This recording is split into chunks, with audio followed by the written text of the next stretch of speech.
Milisi Hamas terus menembakkan roket ke arah Israel Sabtu malam waktu setempat.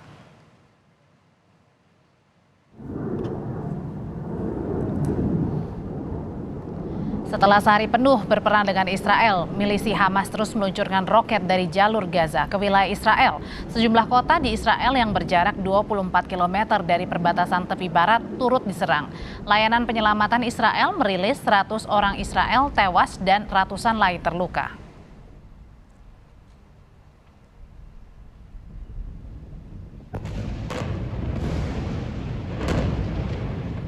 Israel membalas serangan milisi Palestina dengan serangan udara di pusat Gaza. Sebuah gedung menara Watan di pusat kota menjadi target serangan Israel.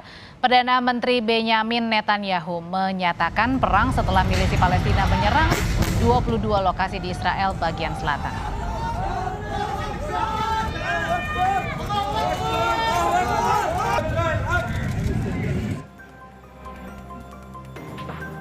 Milisi Hamas merilis rekaman video penyerangan roket yang diarahkan ke tank Israel yang tengah berjaga di perbatasan Gaza.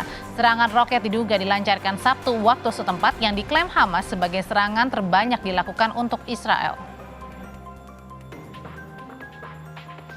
Rilis resmi Kementerian Luar Negeri Republik Indonesia sejauh ini terkait situasi di Gaza antara lain hingga sekarang tidak ada warga negara Indonesia yang jadi korban. Pemerintah Indonesia melalui KBRI Aman, KBRI Kairo, dan KBRI Lebanon terus memantau situasi terakhir WNI dan berkoordinasi dengan Simpul WNI di Gaza.